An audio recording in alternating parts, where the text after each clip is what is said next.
Apendicitis aguda. Se define la apendicitis aguda como la inflamación del apéndice secal o vermiforme. La inflamación del apéndice es la urgencia quirúrgica abdominal más común. Se presenta en todas las edades, siendo más frecuente en el segundo y tercer decenio de la vida. Es relativamente rara en grupos de edad extrema, aunque más complicada. Afecta por igual a ambos sexos, salvo en el periodo comprendido entre la pubertad y los 25 años, donde es más frecuente en varones. Globalmente se estima que el riesgo de padecer una apendicitis es del 7%. En México, 1 de cada 15 a 20 personas presentará apendicitis aguda en algún momento de su vida. El 23% de los diagnósticos se hace entre los 10 a 19 años y entre hombres y mujeres antes de los 30 años la proporción 3 es 3 a 2, la cual se vuelve 1 a 1 después de esta edad. En torno al 1% de los pacientes ambulatorios que consultan por dolor abdominal presentan una apendicitis aguda. 2.3% en el caso de los niños. La mortalidad en los casos no complicados es el 0.3%, que pasa del 1 al 3% en caso de perforación y alcanza del 5 al 15% en los ancianos. Anatomía. El apéndice se encuentra en el ciego, con la base donde convergen las tenias cólicas, y recibe su irrigación a través de la arteria apendicular, rama de la arteria iliocólica que deriva de la arteria mesentérica superior. El 65% de los casos el apéndice es retrocecal. Etiopatogenia y clínica. Clásicamente se afirma que la apendicitis aguda se debe a la infección originaria por un problema obstructivo. En el 60% de los casos, la causa principal de la obstrucción es la hiperplasia de folículos linfoides submucosos.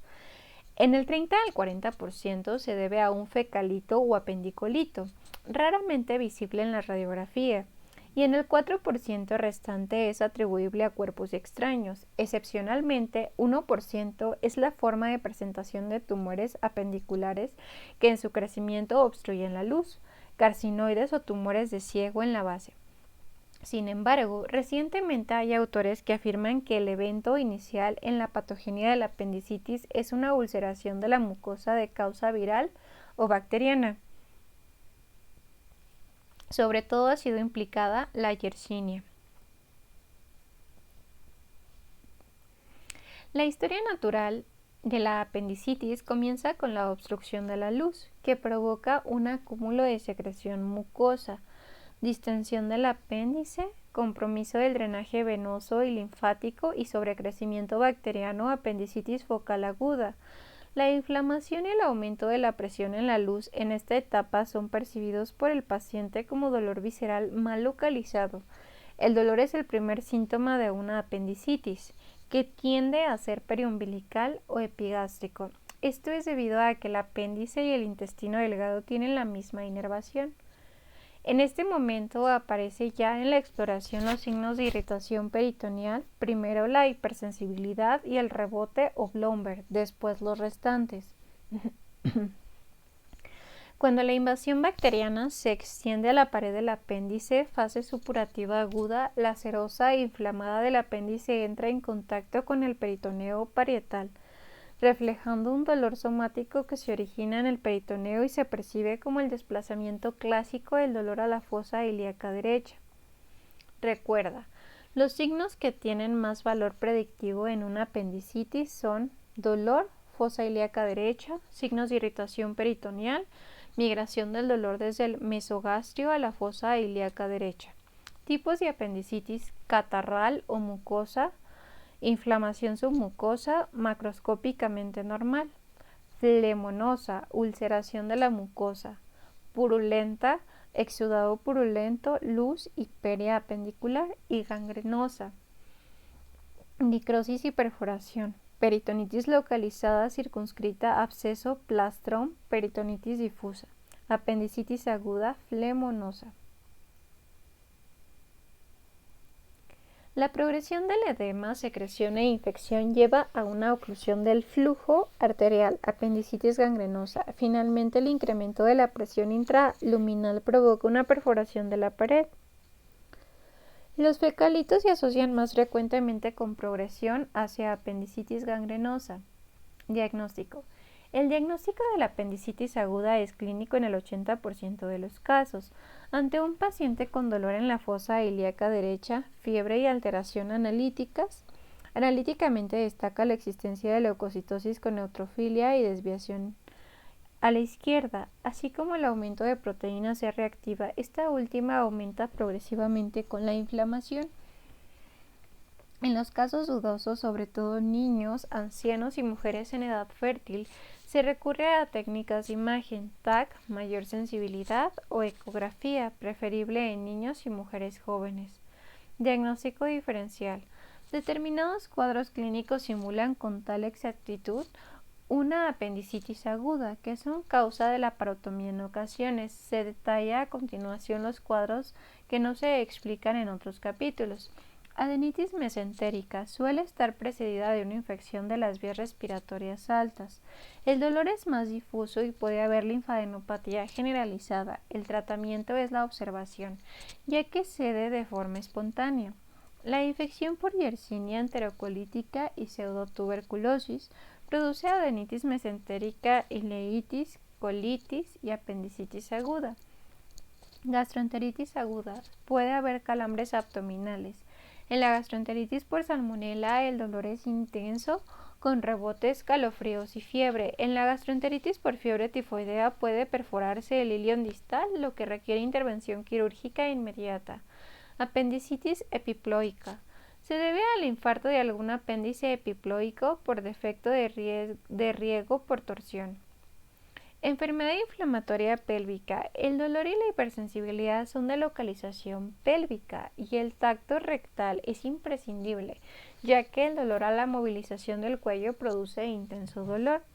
Rotura del folículo de Graf. Ocurre en la mitad del ciclo menstrual y el dolor se produce por derrame de sangre y líquido folicular a la cavidad abdominal. Hematoma de la vaina de los rectos. Se produce de forma espontánea o tras un esfuerzo, toser, estornudar, deporte. Es más frecuente en pacientes anticoagulados y mujeres especialmente embarazadas y puérperas. Puede causar signos de irritación peritoneal y reproducir perfectamente un cuadro de apendicitis en el lado derecho o diverticulitis en el lado izquierdo. Sobre todo si se infecta. Ante la sospecha, se debe realizar ecografía de pared abdominal o TAC. Generalmente tiene buena evolución con tratamiento conservador y reposo, consiguiéndose la reabsorción lenta y progresiva del hematoma. Cuando existe sobreinfección del mismo, se recomienda el drenaje percutáneo. En los raros casos en que el hematoma no se contiene, sino que persiste la hemorragia, es necesario la intervención quirúrgica para drenar el hematoma y realizar hemostasia.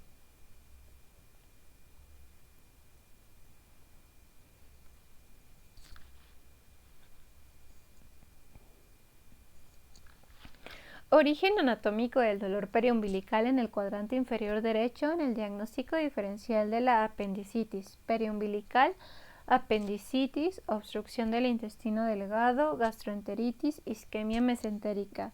Cuadrante inferior derecho, causas gastrointestinales, apendicitis, enteropatía inflamatoria, diverticulitis del lado derecho, gastroenteritis, hernia inguinal, causas ginecológicas, tumor, torsión del ovario, enfermedad inflamatoria pélvica, causas renales, pielonefritis, absceso perinefrítico, nefrolitiasis. Tratamiento. El tratamiento de elección es la apendicectomía, previa administración de antibióticos de forma profiláctica y reposición hidroelectrolítica.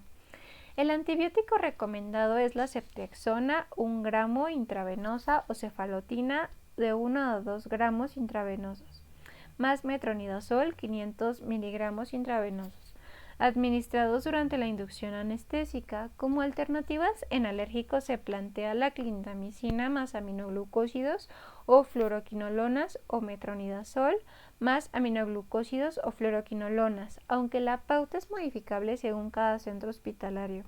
Recuerda, todos los pacientes con sospecha de apendicitis aguda precisan de profilaxis antibiótica quirúrgica. Actualmente, el tratamiento de elección entre los procedimientos quirúrgicos es la apendicectomía por laparoscopía, y si bien tanto el procedimiento abierto versus el laparoscópico muestran beneficios y eventos adversos inherentes a cada uno, en global se puede decir que hay poblaciones beneficiadas del abordaje mínimamente invasivo. Los pacientes obesos y las mujeres en edad fértil con dudas diagnósticas se benefician de un abordaje laparoscópico, así como peritonitis agudas difusas, donde el abordaje laparoscópico permite el lavado de toda la cavidad abdominal, difícil desde la incisión habitual de apendicectomía McBurney. Las ventajas demostradas del abordaje laparoscópico incluyen la disminución de infección de la pared y del hilio paralítico en niños, y una incorporación precoz al tratamiento en población activa. Se recomienda en los centros donde se esté familiarizado con el abordaje laparoscópico realizarlo en todos los pacientes con sospecha de apendicitis aguda, salvo que presenten contraindicaciones para la misma. La apendicectomía laparoscópica es recomendable de entrada en todos los pacientes que no cuenten con contraindicación para la laparoscopía. El tratamiento no quirúrgico de la apendicitis aguda se ha implementado en los últimos años alrededor del mundo. Se han determinado valores variables donde con el uso de antibióticos en los pacientes no complicados o el uso de drenaje percutáneo más antibióticos en los casos complicados oscila un riesgo de requerir una cirugía desde el 15 al 38% después del primer año. El esquema de antibióticos sugerido es variable, sin embargo siempre debe ser de amplio espectro. Aún así, en concreto, en México aún no hay una guía con respecto a este manejo, y la que se asemeja más a mencionarlo es la Guía de Práctica Clínica de la Asociación Mexicana de Cirugía General del año 2014, que describe que aún no hay evidencia para recomendar este procedimiento. Contraindicación para apendicectomía laparoscópica. Las contraindicaciones son las mismas que para cualquier evento laparoscópico: insuficiencia cardíaca congestiva, múltiples cirugías abdominales, hipertensión pulmonar severa, carencia del material necesario para el procedimiento, personal no entrenado en cirugía laparoscópica. La cirugía transluminal a través de orificios naturales, NOTES, todavía en fase experimental, permite, mediante la utilización de orificios naturales, boca, vagina, recto, vejiga urinaria, la entrada de elementos flexibles fibroendoscopio que atraviesa la pared del órgano hueco para acceder al interior de la cavidad peritoneal, lo que permite realizar apendicectomías, colecistectomías, ligaduras de trompas, etc. Situaciones especiales. El riesgo de perforación es mucho más alto en lactantes y niños, llegando al 30%. Es más frecuente la fiebre alta y los vómitos. El tratamiento es la apendicectomía abierta o laparoscópica. El abordaje laparoscópico en menores de 5 años no está ampliamente aceptado. Resumen del tratamiento quirúrgico de la apendicitis en función de la edad y el estado del paciente. En niños menores de 5 años, apendicectomía abierta. Mayores de 5 años, apendicectomía laparoscópica. Adulto joven, apendicectomía abierta versus apendicectomía laparoscópica. Adulto mayor o anciano, si asocia comorbilidad apendicectomía abierta, si no asocia comorbilidad apendicectomía abierta frente a apendicectomía laparoscópica. Apendicitis en ancianos. Ocurre como en los niños, riesgo muy alto de perforación y sintomatología inespecífica. Hay que guiarse por la fiebre, leucocitosis y defensa abdominal. En ocasiones se presenta como un cuadro obstructivo indolente. Apendicitis en el embarazo. Es la urgencia quirúrgica más frecuente en embarazadas. La mayoría se presenta en el segundo trimestre del embarazo. Es un diagnóstico difícil, ya que síntomas como el dolor y las náuseas son típicas del embarazo, y según progresa el apéndice se localiza en una posición más alta y lateral. El diagnóstico es difícil después de la semana 20, si bien el ultrasonido en el estudio inicial para indagar esta patología es el estudio inicial para indagar esta patología. La resonancia magnética es el de elección por ser inocuo en cuanto a la emisión de radiación para el producto, teniendo valores de sensibilidad del 93% y una especificidad del 100%. Ultrasonido, primera elección. Resonancia magnética es el de elección. Más específico. La apendicectomía laparoscópica es segura en la embarazada, pero se debe tomar en cuenta el crecimiento uterino, que modifica la posición final del apéndice cecal, así como la colocación de los puertos laparoscópicos, y aunque es variable la fecha máxima para considerar una apendicectomía laparoscópica, debemos mencionar como referente en México que la guía de práctica clínica sugiere que se realice como fecha máxima hasta las 28 semanas. Por último, es válido mencionar que el riesgo de pérdida fetal es de hasta el 25%, sobre todo en pacientes con perforación del apéndice inflamado. Complicaciones. Perforación. Caracterizada por dolor más intenso y fiebre mayor de 38 grados y puede llevar a una peritonitis. Absceso apendicular. Cuando la perforación es localizada por adherencias del epiplón y el efecto tapón del fecalito, se forma un absceso periapendicular localizado. Peritonitis. Si la contaminación se extiende, difunde por gravedad hacia el fondo del saco de Douglas o por la corredera cólica derecha, produciendo una peritonitis difusa. Aumentan la hipersensibilidad y la rigidez abdominal junto con hilio adinámico y fiebre elevada. Puede haber alivio del dolor por descompresión de la obstrucción. Pileflebitis. Es la tromboflebitis supurativa del sistema venoso portal y se acompaña de fiebre, escalofríos, ictericia leve y posteriormente abscesos hepáticos. La TAC es el mejor medio para descubrir la trombosis y el gas en la vena porta.